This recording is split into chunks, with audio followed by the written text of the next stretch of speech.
get something good, give it to the demographic that's gonna accept you the most. Okay. And then from that demographic, those friends would carry on, talk this, and then it's like free promo in a way. Okay. Just giving out all the sauce.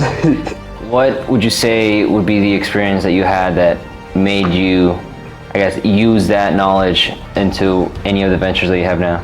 A-Ball Group, that's kind of the bigger picture of what you got going on. Either you focus on startups or you focus on management. Yeah. Like, what's going on with that? So, what happened that you transitioned that brand of podcast into an actual entertainment business?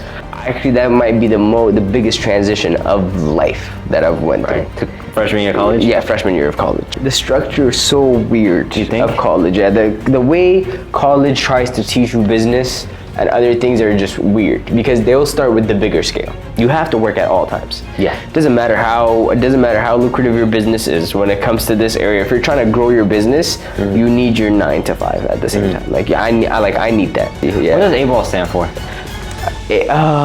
Actually, it's. All right, Michael. Thank you for your time. Thank you for making this happen. I know we tried to make this happen for a while. For a while. But it wasn't happening. It was for a while. Yeah. So, tell us a little bit about you and what you're up to now. So, my name is Michael. Went to school with Ricardo since back then, whatever. Mm-hmm. But now, like I go to George Washington University. I study international business and psychology. And I own a couple of businesses around the DMV and internationally. So, yeah. Man, that's crazy. So let's get right in it because that's very interesting and we got a lot to talk about. So, I know back when we were in school, you started a business, a podcast, A-Ball. Yeah. So tell us about that. What's up with that? So first it started off as a podcast. It was like a quarantine type project. But I remember. Yeah. But before that I actually had a couple of businesses. I don't know if you remember. Oh. In middle school. Do you remember in middle school? I think was it like the shoe? DFU Customs. Dude, I remember when I gave you my Vans. Oh yeah, I did do your Vans. Oh my god, I had those up until like 2 months ago. Really? And they like ripped and something. I was like, fuck, and I gotta throw these away. I had them for a long time. Yeah, but I still, that's when, like business ventures, whatever started, but it wasn't really taken that seriously. It was just a side type of project. But I grew with like the excitement was there. I liked the fact that it was exciting. It wasn't that it was like really lucrative or I was making like crazy profits. It was just like, I liked the process of taking somebody's shoes that they didn't want and they didn't want to wear to school, doing something with them and bringing them back. And it's like, that was like a kind of a business transaction. So I kind of like that. But after that, it kind of started growing my liking for business. And then that's when like quarantine, we had a lot of time on our hands, since we were just sitting home. So I was like, why not start this Actionable podcast? So it was like a podcast, started as a podcast, just minor things. Then what is it called? We started getting a lot of listeners at a certain point because like the way I do things is I work backwards. Like I would attack my demographic first. So you know what I mean? Okay. Ethiopians. So Ethiopians first. Ethiopians around the area, this, that. So that's who I attract. So the algorithm is gonna push it to them. When I have enough views, it will eventually grow. Okay. Like type concept. Yeah. So I kind of did a couple of 2-3 podcasts here and there in Amharic, and then it went good. Like I was getting like on different platforms. I was getting verified on platforms and stuff. That's cool. And it kind of grew, but after that venture kind of died. What, did you just stop doing it or? School got serious because it was COVID time, and then all of a sudden, since we were online 10th and 11th grade, once we got into 12th grade, like, it got serious since we went back to school, college apps, classes. Very, very busy. Very busy, yeah. What does A-Ball stand for? Actually, it's, the pronunciation is Abul. Abul. Yeah, Abul stands for like, it's not an acronym, actually. It's just, it's a word. It's a word? Yeah, it's the most refined part of coffee. Like, it's like the first refined part of coffee, yeah. And it's in Amharic. It's like the first cup you get is really thick and is like the first. It's like it's the strongest. Right. So they call it Abul. So it was like that's where the podcast concept came to, because that it was like supposed to be like sipping coffee and talking about it, whatever. And called it Abul. And after that, I just liked the branding. So I just kept on taking it on. Doing it? Yeah, just That's interesting. I thought it was an acronym for something. I don't know. Nah. That's cool. And so that first blow up moment, right? You niche down to Ethiopians, and then I guess went a little broader, in terms of either topics or things that were related to or current in that time frame. What would you say would be the experience that you had that made you, I guess, use that knowledge into any of the ventures that you have now? I would say like it was really unintentional. It's unconscious. Like it's not me consciously saying, "Oh, I have to do this, but whatever worked from before, I kind of just naturally tend to do it with the different businesses that I carry right now. Right. So it's the same concept. It's just carry something, like get something good, give it to the demographic that's gonna accept you the most, and then from that demographic, those friends will carry on, talk this, and then it's like free promo in a way. Okay. Just giving out all the sauce. Just giving out all the sauce, man. That's all it's about.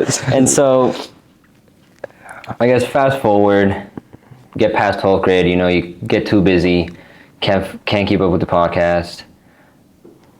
Actually, before that, what was the top amount of listens or views?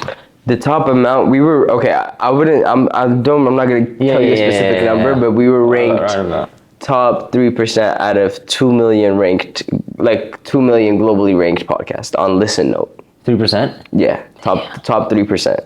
And then when senior year hit, we got dropped to like, I think it was at 10% or something. Oh man. But that's where we got verified and stuff. Right. But at the same time, like that looks like an impressive stat to say.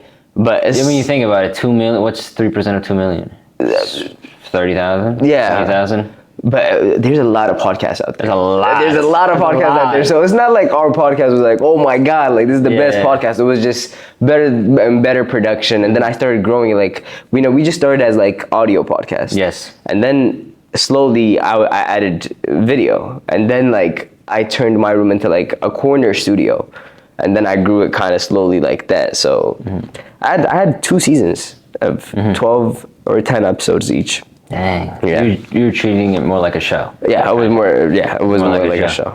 Okay, and then what happened that you transitioned that brand of podcast into an actual entertainment business? So that actually kind of like, there's a big time gap between that. I bet. There's a big time gap. So what's the time skip?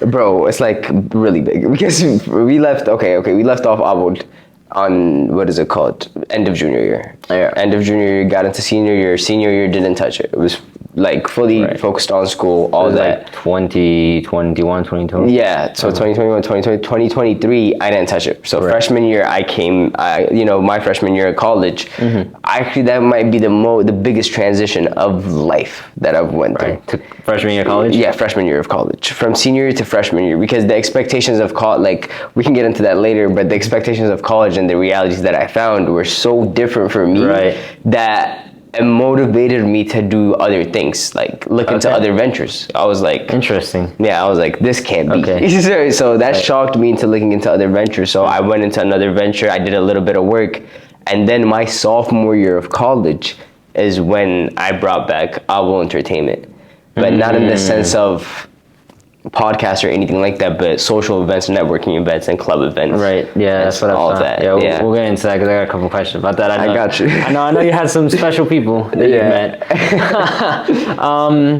So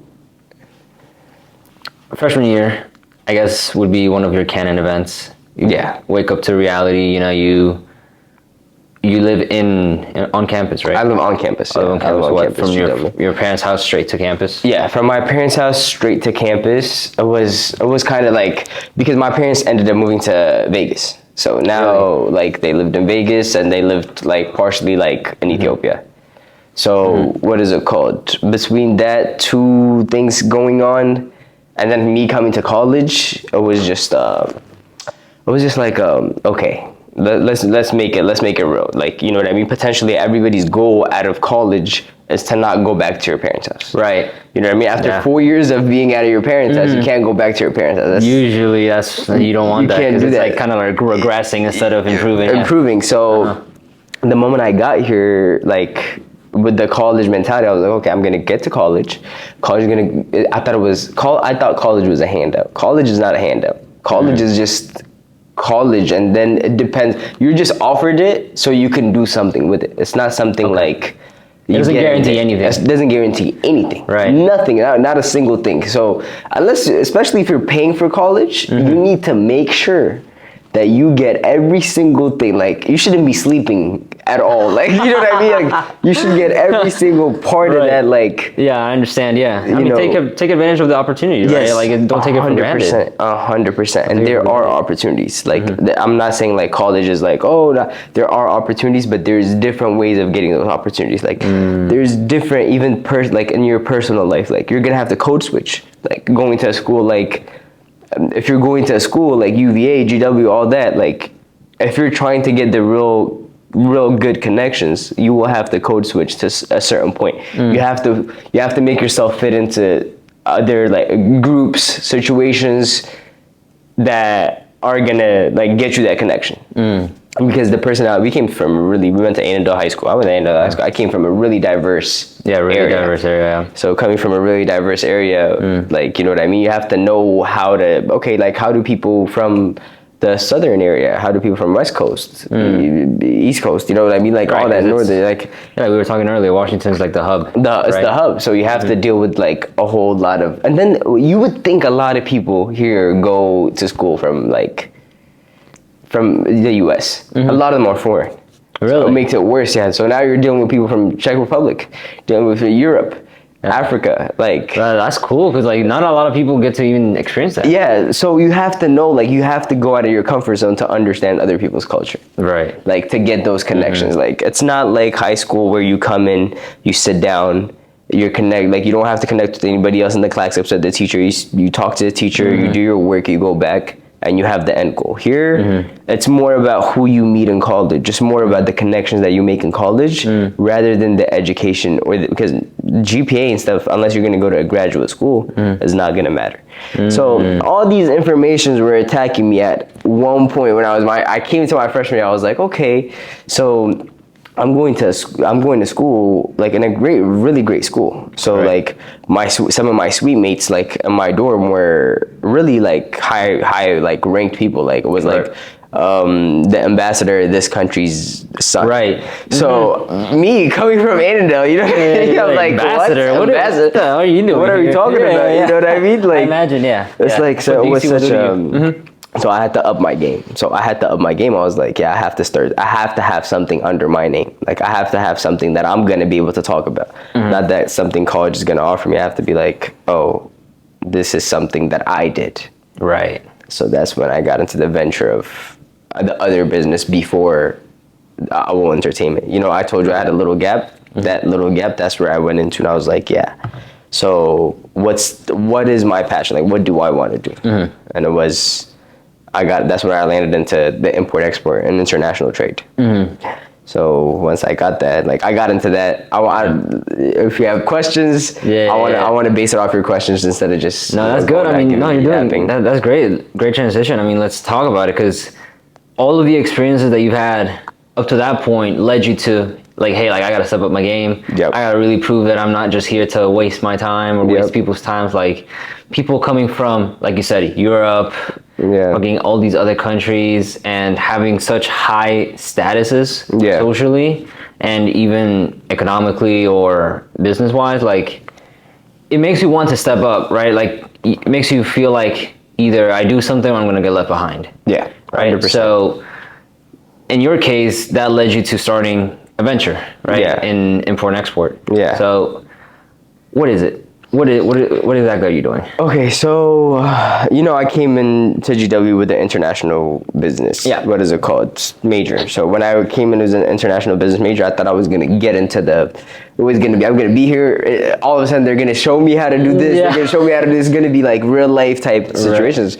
Where I came and then I was met with another 2 years of Gen Ed, which is... general education. General education. Stupid stuff. Yeah, so it was like, okay, so they're not going to teach me that. I have to go through another 11 and 12th type learning. So where I have to take a science class for competing with, you know what I mean? So it was just like, wait, why do I need this degree to start this business? I don't. Okay, so let's go ahead and start it. Yeah, this is the best way to look at it. So I went out and I started doing a 9 to 5. So the best 9 to 5 that fit within my schedule was Grubhub. Okay. So I had my car on campus at that time. So I had my car on campus. I was going around. I was doing Grubhub around DC, which was really lucrative. I got a lot of money off that because it was before they started doing with the motors. Okay. Like a lot of people weren't out with the motors, so I had really really great orders, made a little great money. Sure. So I decided to go that winter break to Ethiopia to do market research. Okay. Yeah, so I was like, I had this one import-export book that I read. Best advice that I would give any people that are learning a new venture, don't learn it from videos. Learn it from an actual book. An actual book, really? Yeah, an actual book. Okay. If you pick up an actual book, there's a start and an ending. There's not like halfway part 2 or go this way, go this way. So you know what I mean? It's continuous. You get the whole thing. The whole thing. So you sit there, you start from page 1. If you start reading, eventually you will learn everything that you need to learn within that one book. So I got this beginner import-export book, sat there every day. It was import-export for beginners. Really? That was it. Yeah, it was that. So I wish I brought the book, but I read that book. I sat there. I learned how to do every single format. First off, it was templates, like format within. Okay, what do I need? Like I need a shipping label. Right. How to do commercial invoices. So I was like teaching my self how to do these formats, how to do it with my label, which I called it Actionable import export. Okay. I just kept on branding it. That's good. So I was like, I will import export, and then I started studying, went to Ethiopia. That winter break, did market study for around, I think I stayed a month, see what was the most lucrative business, whatever. And then I landed at the most continuous businesses, cosmetics and beauty supplies within Ethiopia. Because there's a lot of rich people that want to spend their money on high brand things. Right. So you know what I mean? Something that comes from America for the Ethiopian community, that's really valuable.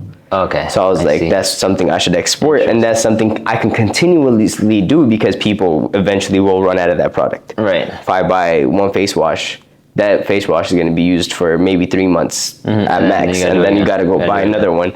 So it's a repeat customer type. So it's the same sense of service. It's like service. Right. It's like service and product at the same combo. I was like, interesting. Okay. And then so you started this business. Obviously, starting a business is not easy. Yeah. What are kind of the setbacks that you learned the most from? It takes you will low key lose yourself within the business. So you will sit there and you will not care anything about anything else but the business, to the point where you will see yourself in the mirror at certain points and you will go, when I started, I did not look like this. What happened? You know what I mean? You'll see you will miss haircuts and stuff like that. Now you look at yourself, you're like, what the hell? Especially now, since I was in I feel like I've been in the business for a little bit, for a little long, I know how to do that. But the first when I started, that era that I was telling you about, where I was doing that 9 to 5, going there, what is it called? Investing the money, doing market research, bringing it back, finding products, packing the products, doing shipping labels, commercial invoice. I would look a mess. Right. Yeah. You get really sucked into the whole process. Yeah. So it was really, really crazy, but yeah. That's pretty much it when it comes to that. We got products from suppliers. Got a storage in Virginia. Stored the products. You know what I mean? Had the proper shipping labels, shipping addresses, and then we just air cargo. And we got to ship to the area. Okay. And what are some of the mistakes that you've made so far? Some of the mistakes that I've made so far is prioritizing some things over the other. You need to it's okay. Not understanding that it will be okay at the end. We're still young. We're still gonna take it as an experience. It's okay if you fail. It's all right if you fail, because take this as a lesson so that it can be better for the next future, because we're still, at the end of the day, we're still young. We're still young. Yeah. It's the best time to try anything out. Try anything, you fail, you're still 20, You're still 20, yeah, 21. It doesn't really matter. That's good. No, that's great. And how's it going so far? Right now it's going really great. We're opening our second location. Really? Yeah, we're opening.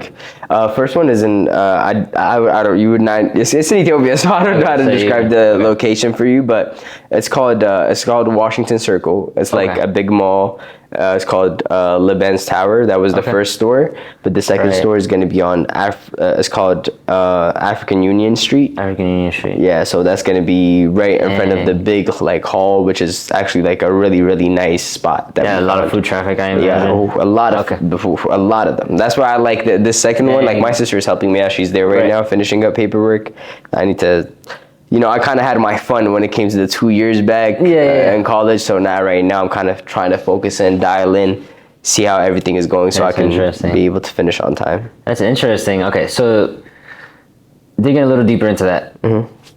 So you're over here, I guess, handling more of the admin, business-related stuff. Yeah. And I guess your sister is the one that's more hands-on, boots on the ground? My sister just went like a couple of months ago. Okay. Like beforehand, it was just me and it was just contacts. Right. So it wouldn't like right when it turned 12, what is it called, 12 here, I had some family members helping me out there. Mm-hmm. But right when it turned 12 a.m. here, it would be 8 a.m. there. Oh, so man. So you know what I mean. I just imagine how that is. Yeah. So you have to talk to the interior designer, like how do you like the store to be designed, and then they come and it's like, oh, we're gonna be 2 days late. You have to push this one back. This paper is not approved, so now I guess at a certain point when I was doing that whole thing. Like, especially the export part, I genuinely was like, yeah, this is not for me. Let me stop. And I was about to like completely drop everything, but I was like, it's okay. Just let me just try this one more way, this one more thing, this one more fix. But yeah. I mean, hard things are hard. So it's like if they were easy, everybody would do it. Yeah, that's true. So I mean, I'm guessing at the end of the day, it's worth it. Oh my God, nothing beats that feeling. Nothing beat that feeling from like having those products in my dorm, like my dorm cabinet, filling them up, and then like getting too big, so I take it to storage. Compared to me standing in the middle of Ethiopia, where like I saw the store empty, but now we're doing a grand opening, everything is on the wall, and you're just like, wow. Yeah. Bro, that feeling will make you want to start any other, like as soon as I was done with that venture, I was like, let me get another venture now. It's like euphoric, it's like drugs. Right. I imagine. So it's a proud moment. It's such a proud moment. Congratulations! It beats anything. That's amazing. Thank you. So cool. And so I don't know how nitty gritty you want to get in terms of retail, because I mean that's essentially what it is, right? You're retailing, but the products, are they coming from here? Or are they coming from there, or how does that work? The products are coming from here all the time. But I have I have a wholesaler from here, so we get it at a reasonable price. Right. And then we take it to Ethiopia and we sell it for a reasonable price. Very reasonable price, I imagine. Yeah. Dang. I mean, there's room for a little bit of profit, but at the same time, the export like with taxes, like the tariffs stuff, the HS code, all of that. And then there's shipping, handling, all that. So especially with it's overseas and all that. Yeah. So it's just not. So are you branding as like a luxury brand over there, or how's that working? So as of right now, we're selling everything that we got from here. Okay. So, but the end product with that is that it's a like it's more skincare than when I say cosmetics, more like on skincare. All right. So I want to be able to. It's called a KY Skincare. That's the store's name. Right. I want to be able to make that a product itself. Okay. So I want to do that within Ethiopia. So it has export potential out of Ethiopia now. So you know what I mean? It's just like Shea Moisture. Yeah. Shea Moisture. Right. Okay. I see what you mean. You know what I mean? I mean, hearing you talk about it, it's almost the same as how you did with the podcast, right? You're niching down very niche. Yeah. Ethiopian people, going with your culture, knowing what your culture wants and knowing what they need, and you're almost kind of testing the waters to see if it even works, right? And then once it works, again, you brought out. That's exactly how it is. Did you see it? It's not even. I'm not doing this like consciously. Like okay. Like I mean, that's just how it is. That's just how it is. That's just the way I've thought about it every time. With the same structure when I started DFU Customs, or when I started, I don't know if you remember, during COVID, I had another business venture called Getting It Kitchen, where we started a ghost kitchen from the house. I don't remember. And I didn't see that. but some people will remember it, probably watching, but what is it called? With DFU Customs, it was the same thing. It was, I started with students, and then I was the security guard. Yeah. That wanted to get a shoe custom. yeah. You know what I mean? It was just like start off with a couple of things, and then at a certain point, I just bought my own shoes, customized them, and then sold them. That's crazy, dude. I mean, it's insane. I mean, like, it's crazy how the little lessons we learn throughout the way eventually build up to a huge foundation that you can then use in different ventures to make it work. Yeah. So, I mean, again, from the small shoes, customizing the shoes, to now doing international import and export retail. Yeah. And then eventually bringing that over to America. Yeah. I mean, the future seems bright. The future seems bright. You just gotta work hard. Keep your head down and work hard. That's what has gotta happen. So, dude, that's amazing. Still, it's not where I really want it to be. Like, it's just starting out. It's just starting out. But this is where we get into the. I came back. So I came back from Ethiopia now. Stores opened. I'm sitting here. It's my sophomore year. Going into my sophomore year. Freshman year was crazy. It was crazy. So I'm coming back. I'm like, okay, chilling, whatever. And then I decided, one of my friends came up to me. He was like, hey, I was thinking about some kind of entertainment thing, whatever. And I was like, oh, really? I was like, oh, I would really love to get into that, whatever. And then we started talking. Then that's when Abo Entertainment came back. So we brought Abo Entertainment back. And he had a little bit of club connections. So I'm really good. One thing people really tell me I'm good at, I'm not trying to brag or anything, but is my, like, I could sales pitch. Like, I will sell you a dream if I have to, like, to get what I'm supposed to get within that position. So it was like, since you're good at that, why don't we just go talk to this club owner, let's see what's going to happen, whatever. We went there, he loved us. And he's like, you guys have to do this as soon as possible, this, that, because I'll help you with anything you want, whatever. So we were able to do one big event. So after that, it was just people from the DMV area contacting us. It was an Ethiopian club, so we did start small. Starting niche again. Yeah, we started small, and then after that is when we started expanding to different, different clubs. That's interesting. So is that more of a partnership, joint venture, or? You could say that. It's like the brand came from like the bottom, but at the same time, like I can't do everything alone. Right. So within that venture, I do have a partner, but with the other ventures, it's kind of independent. Interesting. And people really get scared to take people on when it comes to ventures, but I really disagree with that. Like, I just really think that it really does depend. The thing about partnerships is that in business, you kind of want personal relationships and business to stay as far apart as possible to avoid any kind of overlap. Right? Because again, humans, emotions, right? One person might wake up angry, the other person might wake up great, and then one of them might say fuck you, the other one might say no. Right? So it's like, so I guess that's a big fear. I mean, I've had experiences in trying to start partnerships.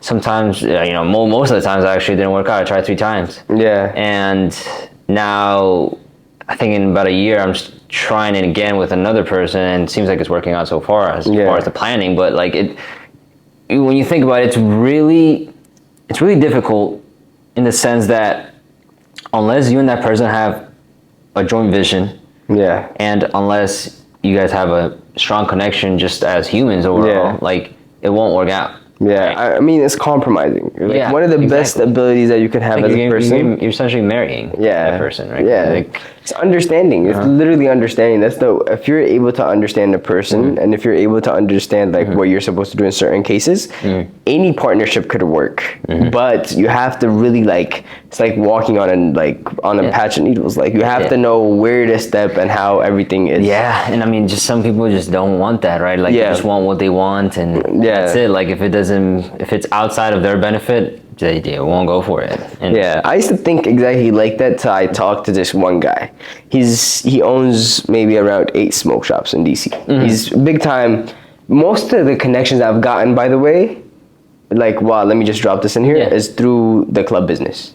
I imagine. Yeah, the nightlife is crazy. The nightlife is crazy because everybody that's making money from 9 to 5 and putting in hard work to make that living and to earn that money will not come to the club and spend it. Yeah, they won't. But people that are making money easily will come to the club and spend it all. The VIP tables, buying the bottles, making the club turn up. Yeah, I so imagine. it's really like, you know, that's where I got my most connection. And he told me this specifically. He said, "Don't be a fake superhero." And I was like, "What? What does that mean?" And he was like, "Fake superheroes are only in fairy tales, like Superman, Batman. Like they're always they're superheroes, whatever." But he was like, "Real superheroes are soldiers, and if you see soldiers, they're always in a pack. There's not a single soldier. So you can't start a single venture alone and drive that thing alone." Said along the way, everybody has had those partners, those you can't do anything. Yeah, that are the ones that are gonna watch your back, the ones that are gonna help you, but at the same time, the ones that might turn on you.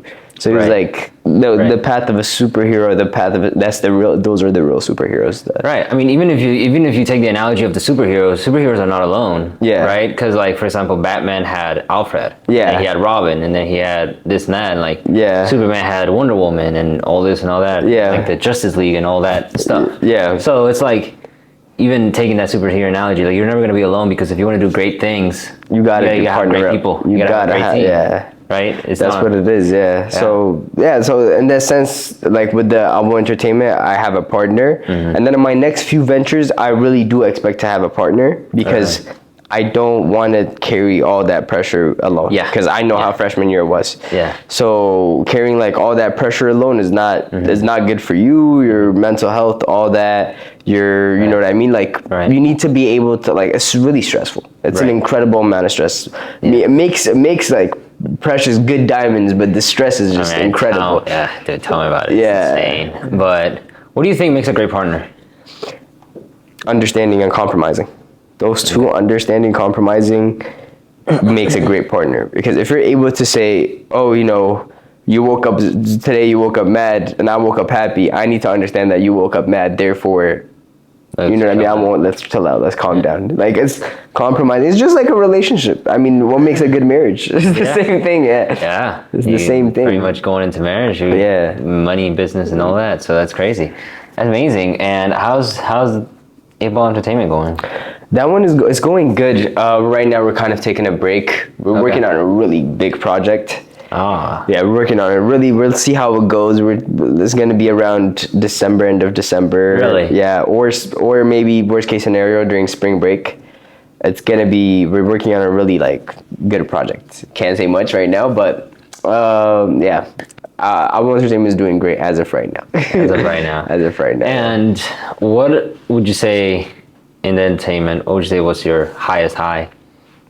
Highest high in the sense of like most accomplished moment. Most accomplished moment in that venture. Being able to meet Quavo, and then what is it called? Doing a concert. Like doing a concert. Yeah, doing a concert. Oh my God. How is that? Oh, it's different, bro. I get it now. Like I get why people like being in going to a concert from like viewer perspective, like where you're in the crowd, whatever, and then going to a concert, being able to like be next to like the artist is two different type of like that backstage it's different. But with the like why we got into that is, first we had this club business where I told you we went to the what is it called, we talked to a club owner. He said, you guys are down, whatever. Okay, we got it. So we got that first event, second event, third event. We were doing like little events around DC, and then we were like, okay, club life is getting a little too hectic for us because we're students. Right. At the end of the day, so we can't, the club closes at 3. You don't leave the club till maybe 5 or 6 because there's closing, all that, like you have to do the math, all that. Everybody has to get paid. Right. So it's like, come on, like, you know what I mean? We're getting tired of that business. So we did that little part. So we did concerts. So we hosted one concert with a couple of Ethiopian artists around a Power nightclub. Okay. So we did a couple of events, and then after that I got to partner up with my school. Really? Yeah. With GW? With GW. I was able to partner up with GW. That's when I got to do the big event with Quavo. Interesting. Yeah, because, he costs a lot. Yeah, it costs a lot. Imagine, yeah, an appearance, So, a couple $1,000s. Yeah, so like, you know, I have some cameras, like there's skills that I've built out like throughout my life just off enjoyment that I got to use right now. Right. Like camera techniques, this, that, like photography and stuff. These were just like some fun things that were like, oh, I like doing this, to the point where now it's became a skill set for me. So I was like, yeah, like my group, Owl Entertainment, can do all the recording and stuff like that, all the production for that concert that's gonna happen at GW. And they were like, oh, okay, if that's the case, that's great. So they put me on with the street team, and then I got my team, and then we were able to come, be with Quavo, whatever, to take pictures, be there, do the production, do this editing. So it was like Amo Entertainment as whole is not just an event thing, but also a production team. It's a whole entertainment. Yeah. So anything, yeah. So anything photography, camera, production, podcasts, clubs, social networks, all that. Like we had one social network at George Mason University too, where we partnered up with the Ethiopian Eritrean Student Association. To host a job fair. Interesting. Yeah. So I was thinking, you know, the young generation and the old generation of Ethiopians are not really connected, and the old generations are in good places, like they have really good jobs and stuff like that, and the younger generations could really learn from them. So we were able to contact a couple of people from that are from the, you know, older generation that worked in good places, and we just gave them desks and stuff like that. Bring some, you know, information from their job, and then we did like a resume fair where they would check their resume, got to connect with them on LinkedIn. So later on, when they graduated from college, they had that pathway to, that's so you know what I mean? Yeah, like so trying to do like the entertainment part is just not. It's like social. It's more social like thing. It's not like and just all of this happened in 1 year. Yeah. Oh, a lot can happen in 1 year. A lot can happen in 1 year. A lot can happen in 1 year. Keep that perspective, like, dude, like everything happened in 1 year. Yeah. So we did that. And Abo Entertainment, now we're trying to scale up when it comes to the events. Really go from the club environment to like the big concert entertainment environment. Yeah, go more commercial. So that's the goal with that. What do you think is the biggest constraint that you have so far? Venues, money, capital. Money. Everybody has great ideas. Right. But capital is a big part of that. How do you think about funding? Funding, you just have to work your 9 to 5. Yeah. Yeah. Put your head down, work that 9 to 5. Don't, because it's more valuable to you when you do that. If it's a handout, you're just gonna spend it. You're just gonna be like, oh, I failed. Okay.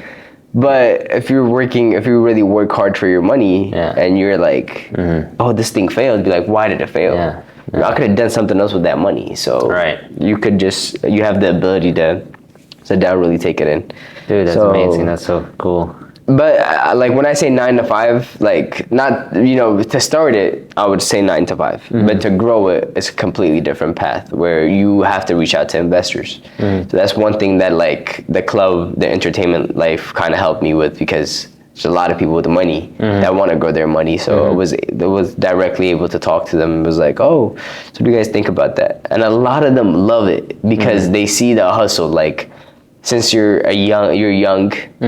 So you know what I mean? They're like, wow, like they're impressed. They're impressed. So it's like, oh, okay, so ambitious people. Yeah, so they're like, oh, no, like, what do you need help with? Like, because for some of the people I met, what would help, like make my business commercial is what like they would spend in like a week. That's crazy. It's like really. Yeah, dude, that's just how it is. There's levels to it. There's levels. Definitely levels to it. Yeah. So, what is the end goal with Able Entertainment? We have right now. Actually, we have an expansion of what is it called? We call it Abo Group. Abo Group. Yeah. With the whole Abo concept, it's Abo Group, which we're managing different assets. Okay. So we changed it from what is it called? Abo became a management agent, like a management, and like became a group, like. You know what I mean when I say that, like asset management? Asset management, basically. So we have different startups, whatever startups. Oh, okay, I have a startup, I have an idea. Oh, you have an idea? Okay, great, pitch it to us. Okay, you pitch it to us, we'll try to get you capital. what connection to who we're connected to. Interesting. And then you're going to be managed under Actionable Group. Right. So, you know what I mean? Like, we started that. I already had the 3 companies. I had KY, Actionable Entertainment, Actionable Import Export, and then there's a couple of Actionable Ventures that happened in Ethiopia. So those combined, and then I have my sister's hair product company called Afar Luxury Hair Care. So we have that in there. So we have all those managed under Actionable Group. Actionable Group. Yeah, now it's like trying to grow Actionable Group as much as possible. Yeah. That is insane. That is trying insane. one step at a time. One step at a time. Yeah. Let's take a quick break. Yeah, okay. We'll be right back. We're at the School of Business right now.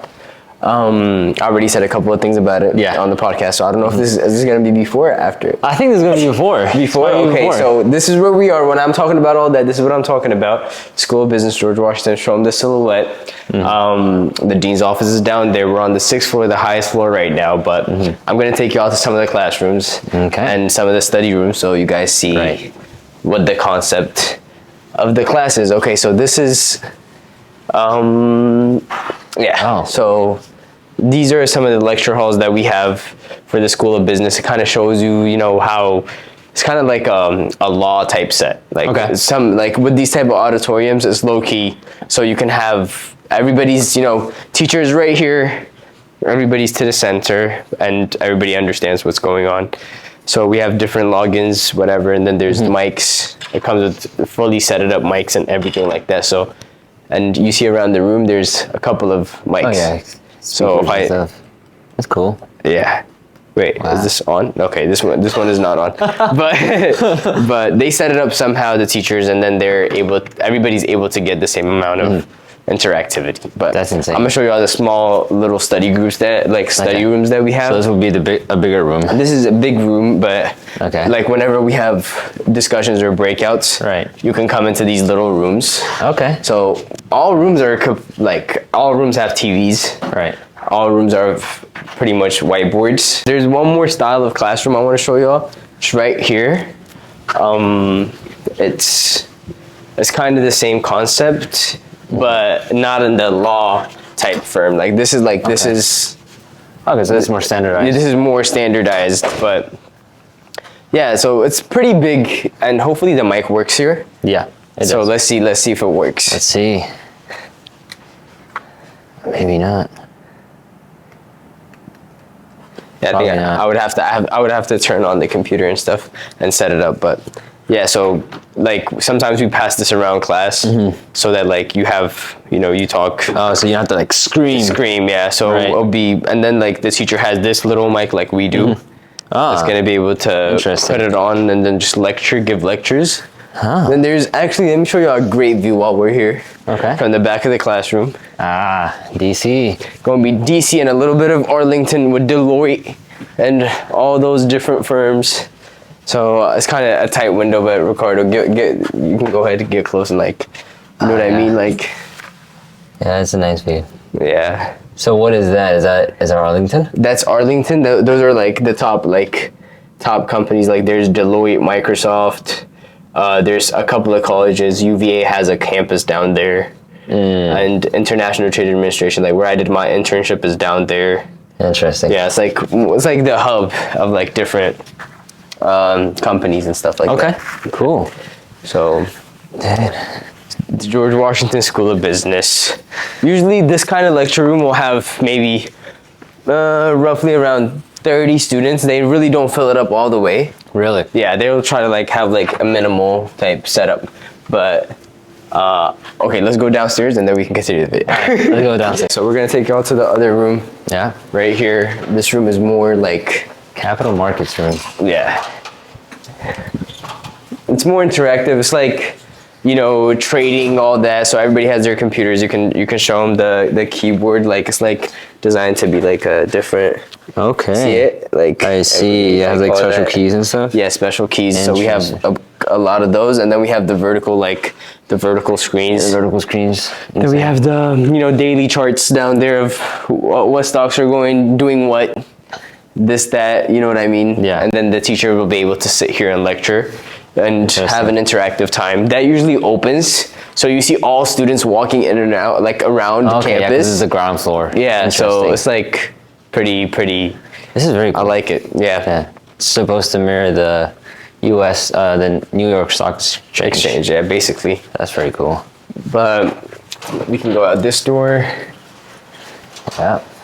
And I can take you to the other auditorium. So we went from the 6th floor to the last floor. I like to the 1st floor. The reason we did that is because it kind of mimics it's the same kind of format for all the things. Okay. So like the 2nd, 3rd, 4th, 5th is just pretty much the same. Yeah. Classroom types. Yeah. So this is, I think. Okay, this one is locked. See, this is. Oh, I'm sorry. Just no. It's okay. You can go ahead, study. We're just showing around the room real quick. Yeah. So this is like bigger. You see, like it's like big compared to like the other one. This is like double the size. Yeah. Kendall auditorium. So the mic would come in handy at this time because the professor will just walk up to you, give a student the mic right here. So the student on the other side is able to hear him. And then there's like little green, see the green pods on the thing? Those are speakers. It's interesting. Very interesting. So I think we have like 2 of these. 2 of these big ones? Yeah. Okay. And then we have the smaller classes, but sure, if I give you a whole tour of the school, we might be here all night. But interesting. We have a really diverse community. Like it looks like we try to represent every country on the screen. Right. Kind of gives a sense of corporate. So, okay. Yeah, that's what they're kind of trying to sell with this. It looks great. Looks amazing, dude. For waking up for an 8 a.m. class, you come in here with your suit and feels like you're just at work. You know what I mean? You're just that man. Yeah. I see. So tell me, dude, like A-Ball Group, that's kind of the bigger picture of what you got going on. Yeah. And so is the final goal just like building up businesses, like you said, kind of like do the funding rounds, seeding rounds for startups, or like, cause that's 2 separate businesses, right? Like either you focus on startups or you focus on management. Yeah. Or like what's going on with that? So for me, it's the startups part. So we'll boost you like at least as of right now. Once it goes bigger, you can do both. Right. But what is it called? As of right now, it's just starting you up. It's giving you the same emotions that I got when I first started my business. Right. Being able to, because I feel like if a person goes through that, their life will change for their perspectives on the things that they do, their business, their work. Okay. I feel like it will change once you see what I saw. Okay. So I'm trying to help people with that. How are you helping them out? Are you helping them out with like money wise, or like you giving them education, or are you giving them like kind of guidance of what to do? Yeah, connections, guidance, funding, etc. Because the whole thing. Like I just need to see that you have a really good idea. You're able to like collectively like pitch your idea and be, genuinely like me. I have to see how you function, how you work, right? Like how your motivation is and all that, how your time management is, and after that, there's like it's not even like me I'm investing on behalf of Abul. But it's not like other people are investing on behalf of Abul too. So and they're trusting my judgment. So it's not me like working right here. I have a lot of money saved up, where I have a lot of money that's coming from nowhere, and I'm just investing it. It's different people from different areas of businesses that are trying to double whatever their money. There's certain percentages that we will talk about when it comes to different business. Like say you came with your business, I'll see your business, I'll see your capital. Then I'll see your profits, your profit margins, all that. And then based off that, we'll see what we can provide. And at the same time, we'll see what percentage will provide that upon or whatever. You know what I mean? Okay. But we never really demand money. Okay. We demand like a certain percentage of the company. Right. And then we will try to help you. Ownership. Okay. Not in the high grades of percentages, but it might be really low. Then that's like dabbling into private equity. Yeah. Okay. So is that the final The final chapter. The final chapter, yeah. We can't really pinpoint a final chapter because at this Right. point you really don't know which way it's gonna go. Right. But as of right now, we're thinking, it's gonna be a broad concept of management. You know, we might have a branch that says Abo Group that goes under Abo. What is it? That say Abo Group does that, and then there might be Abo Consulting, where we'll only do consulting up to up on, Yeah, you know what I mean, Interesting. payments. So. Yeah, no, that's interesting. I like that. It's gonna take some time. It's gonna take a lot of money, bro. This is not no short project. Like these little side projects and stuff, these are fun, but like this is a really big picture. This is building. You're trying to build something generational. You're not building. This might not happen in my generation. Yeah, this is decades. Yeah, like it's gonna take some time. You know what I mean? But if I'm not able to do it, if my grandkids are able to take this little business and scale it up, and I will actually continue to that point. Right. That might be. That's interesting. You know what I mean? It might grow to the. I think you should really get back into the podcast game, dude. Because like you could reach out and you could potentially reach like millions and millions of people and drive your message forward. Because like usually you'd be surprised at how much people reach out, either trying to help you or trying to be part of what you're doing. Yeah, no, that's why I went back into content creating. I don't know if you've seen. I've seen. I've kind of like tried to give towards the different schools. We didn't really come to the business school. I've been getting really requested, so my next video is going to be giving a tour of the business school. Oh yeah, that's gonna be so cool. Yeah, we might have to do that real quick. We might have to do that. But what is it called? The Elliott. I did a school of Elliott, which is international affairs. So I did the tour of that school and I posted it. People really liked it. They wanted to see School of Medicine, School of Business, all that. So I'm slowly getting into the content creating part, but podcasts like my current yeah, it might be a little too much. Might be a little too much because I'm taking 18 credits. Jesus. Yeah, so and then there's the business part, which I'm not really that involved right now. Actually, when it comes to business, because most of the things in Ethiopia is getting handled by my sister. Interesting. Most of the things here, when it comes to Abo Entertainment, my partner's kind of carrying over right now because. So you're pretty hands off. I'm pretty hands off. That I need in the couple of 2 years. I was just all over the place. Now I just need to lock in, and I need to get these credits out the way and. Once you I feel like school has to be the most it's really helping me, but it's really holding me back too at the same time. It's just pros and cons. Yeah, it's pros and cons. But there's campus jobs, so I still work while I'm doing that. There's no such thing as you have to work at all times. Yeah, it doesn't matter how lucrative your business is. When it comes to this area, if you're trying to grow your business, you need your 9 to 5 at the same time. I need that. For me, I work for an institution within campus, and I do their video editing. Okay. So whenever my content is getting edited by someone else, but I'll just edit this content and I'll get paid 3-4 times as much because since minimum wage in DC is $17.50, all the campus jobs have to pay you $17.50. Okay, that's so you get paid $17.50, get a couple of hours, work at the library, try to get different side gigs to just get money, because you can triple, quadruple your money. Of course. Yeah, that's interesting. That's amazing, dude. That's crazy. How's that college and business balance going for you? I know first year was crazy for you, but now you got a little more. Yeah, now I'm trying to focus on more of the school part, but at the same time within the school, there's a lot of different opportunities when it comes to business. There's different clubs, different organizations that are going to offer me those connections that I need to take the next step too. Because a lot of the kids, their parents are also, investment, whatever. They're well connected. So I'm trying to build that connection, having more, I would say, more you can't say motion, but be more connected around campus, so that I'm able to form those connections that I need. I think a while ago I was making comparisons between either starting a business or going to college, and one of the pros that I found for college was just essentially social, right? All social connections, all different types of what is it called, networking and stuff.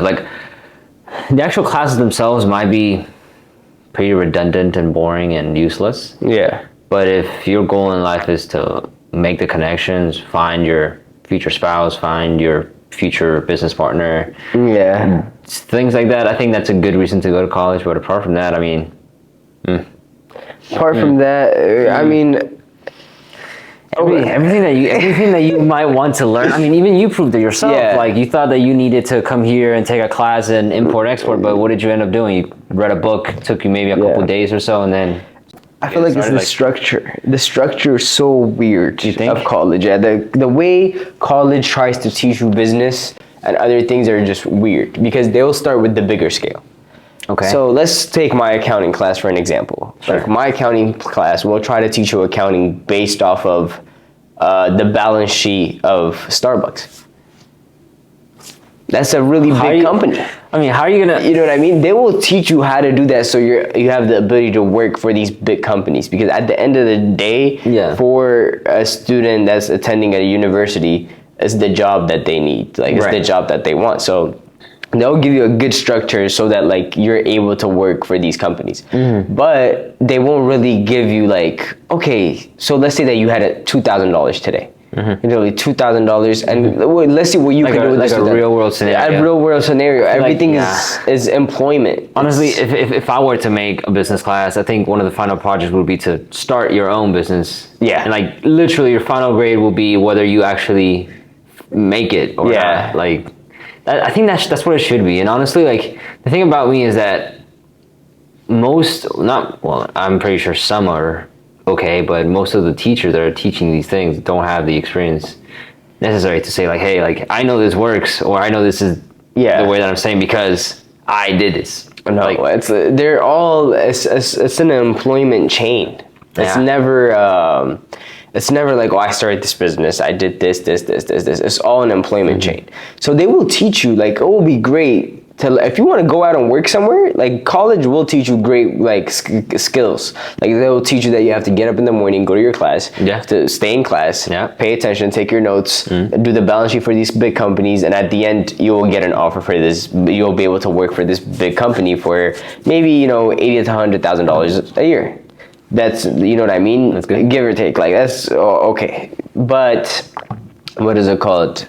When it comes to business and you like real life situations, you actually have to understand. You're not understanding only the company and what you're doing for the company and all that, but you also have to understand you, like your emotions. Like you're not only learning about like what did Starbucks do or what did Walmart do, but we have to be like, what did Michael do, what did Ricardo do within this situation? You have to learn about yourself because your emotions really do matter when you make those final decisions. Obviously, your headspace, or what you feel, it definitely makes sense. Yeah. So I mean, it won't be. It's insane. not. Yeah. It's insane. And so, kind of diverging from that, going back into the import-export business, what do you think about the current events that are going on with the strike at the ports, especially like the ones that are right here next to us? I feel like it's bound to happen at a certain point. So, people you're just going to have to find a different job. like too bad, so sad. Honestly, like it's gonna happen at a certain point. Like if it's not gonna happen now, 2 to 3 years, 4 years, 5 years, it's gonna happen. It's gonna eventually happen. It's gonna actually happen to most of us, right? Which is gonna be sad. Like we were having this like conversation in our class too, where it's not gonna be. It's just a matter of time. These things you might be able to go on strike and like do what you got to do, but that's just gonna buy you more time. It's not gonna fix the problem. Yeah, I agree. I mean, like, I don't know if you saw, Tesla had an event like 2 days ago. Yeah. I think it's either iRobot or WeRobot, whatever event, where they showed their autonomous robots, the freaking like taxi, the autonomous taxi, a whole bus. Yeah. Like it's insane. Like just looking at that and then seeing people strike because machines are taking their jobs at something so simple as putting box from here to here. Like I mean, you gotta think about it, bro. Like, and one thing people are not talking about is the efficiency. Yeah, I mean, like they weren't doing their job right. You know that, right? Their jobs they're weren't. Not. I mean, they're taking 1,300 smoke breaks. They're taking 12 hours out in the bathroom. Yeah, like it's just. It's not gonna be. It's not.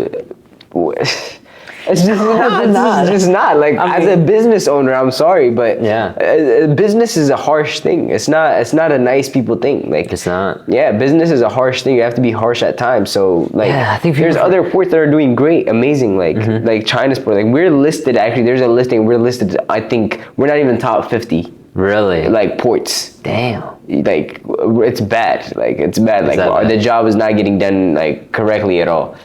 We're gonna get it even at the end of the day, like, you can push humans you can push a human to their limit, and it still wouldn't be enough. Yeah. Because they're tired, because they need to eat. Yeah. Because they need to drink water. And they work based off of great information. Yeah. Like, robots work off of great information. What is that? Pinpoint. Data. Yeah. They have data. They have pinpoint it. Whoever is doing worse before them, they'll be able to take that and learn from it. With human beings, you have to do a training. It's not the same. It's just not the same. I mean, and it's like another thing that people don't think about or don't understand is that as time goes by, technology and the cost of implementation goes down, while humans and the cost of labor go up. Yeah. Right? So it's like, okay, maybe right now it might cost a couple $1 million to build a fully autonomous like port. Yeah. Right now. So maybe the labor side, increasing wages might be just a bit cheaper than that. But again, in 5-6 years, this like $300 million port might be 30 million. Yeah. And the cost of labor might go from like 30 an hour to 60, 70 an hour for just, again, moving boxes. It's bound to happen. Everybody's gonna be affected by this. It's not gonna be just a small group of people. It's gonna be students that are graduating right now. It's gonna be doctors. Because if we create an AI that's gonna be a doctor, bro, that means they have the data to not mess up again. Yeah. When they learn one time. You're gonna trust the robot. Yeah. Than any, you know what I mean? Like, yeah, I mean, it's like all the people that are against that kind of revolution of robotics and AI. It's I just think they have the wrong idea of things, right? Yeah. So like historically, like for example, if you look at either the printing press or if you look at the what is that thing that Henry Ford made? It's not the conveyor belt. It's the conveyor belt, like the what? I'm blanking out right now. Oh my god. What is it called? I'm gonna have to fucking Google this, dude. I can't remember. What did Henry Ford create?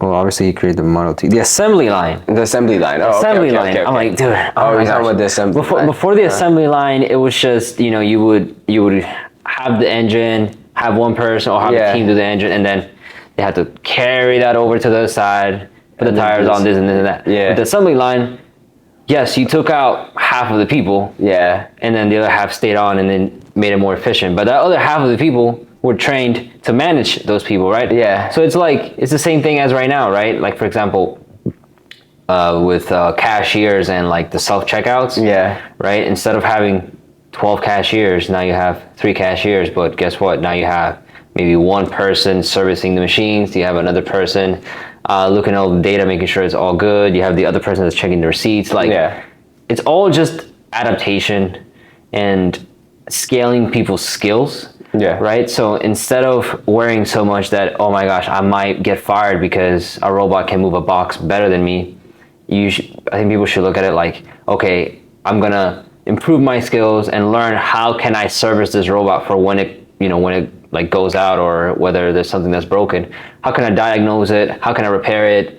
Or how can I manage a fleet of robots that are moving boxes, right? So it's like, I think it's just an opportunity, and people are not looking at it like that. Why? Because people are lazy. Yeah. Either they're lazy or they just don't know.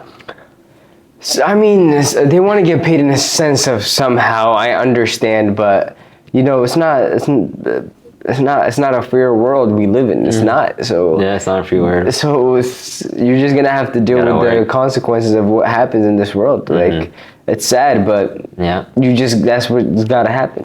Yeah, I mean, even going back to the Elon Musk example with the autonomous taxis, right? Like, who are they gonna run jobs out of? Like Uber drivers, taxis, right? But then those same Uber drivers could manage a fleet of robo taxis and then make money off of that. Like, there's just different. There's just higher skills that. But people are lazy in the sense they don't want to upgrade what they know. They want to just stay comfortable. Yeah, but if you want to be able to, if they were able to take a 6 months course to manage those robo blocks, they'd rather do the Uber than take that 6 months course. Yeah, because it's either hard or they're just scared or they just don't want to. It's just hard. We're just gonna have to see how that one goes. That plays out. We're just gonna have to see. I think the next 10 future years is gonna. The next 10 years will be great, dude. But stepping down back to reality. You started back up creating content. Yeah. Why? Because I feel like it's a great way of adverts, like, you know what I mean? Me, myself, like, what is it called? I had a TikTok that was like a little, like, I had like, what, 30K, 40K around that area. So I feel like you can really, like, people really like personality behind something. Right. So once you start, like, I was doing this little project with the Ethiopian embassy. So when I was doing that project, I was vlogging. People really liked that. Like, there was a personality behind one of the jobs that I was doing. Right. So, you know what I mean? It's the same sense where it builds, you get to connect and sell things, like, on a personal level, not only on, like, an idea level. It's like in a world of autonomy and redundancy and boringness, there's that little flash of light of an actual person behind something that might seem very bleak. That's true. That's true. Right. And then, the whole personal branding side of it is... Yeah, personal branding. It's not boring.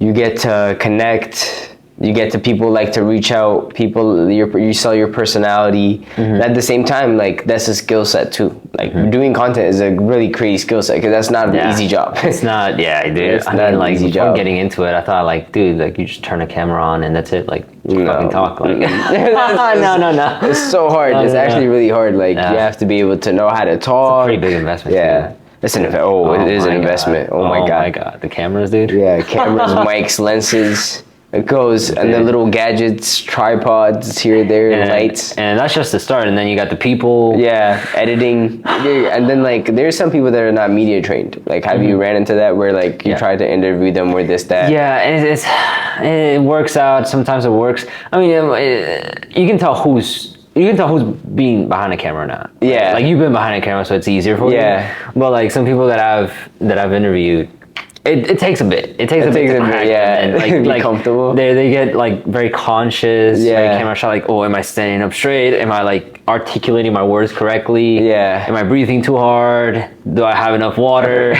Like, it's just very conscious. So, like, the whole point of me as an interviewer, I take it upon myself to try to make that person as comfortable as possible. Like, dude, there's no cameras here. We're just two people talking. Yeah. So it's like, just because you're not media trained doesn't mean that you can't be media adapted. That's true. Right. Yeah. So it's just, like, again, it's just part of the trade. Yeah. So that sense is great. But what is it called? One thing I haven't mentioned too, I do have a couple of employees within, what is it called? Here? Within my, like, no, all over the place. All over the place? All over the place. So I have 2 in Pakistan. I actually have 1 from here. And then I have 2 in Ethiopia. Dang, what do they do? The 2 in Ethiopia is just store management. Stores. Okay. What is it called? The ones here, though, they work under our group. So they do publishing, all that. Like, I can send them a couple of prompts about the current events, like current event updating, this, that. Like, you know, give them, write me, do research on this. They do market research and that type of stuff. And then I have 1 more, which is content. But what is it called? Yeah. I mean, that's just editing. And stuff. Dang, that's interesting. It feels great. Going. Yeah, it feels great that you have the ability to, like, help somebody. That's why I like, rather than paying somebody 50 whatever an hour, I'd rather pay less money. It's good for me, I know. Obviously. But at the same time, it means, like, it might be little for us ethically, but, like, it's a great income for them. Like, they will love that shit. Like, dude, you know what I mean? Insane, yeah. Overseas. I mean, it's just...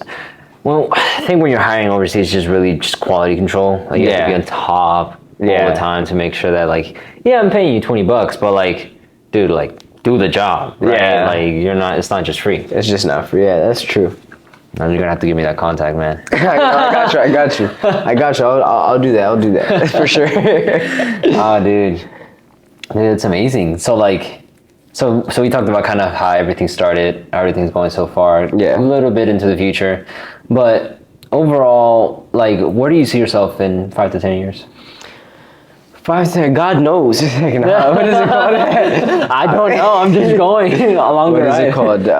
I plan on having something stable. Okay.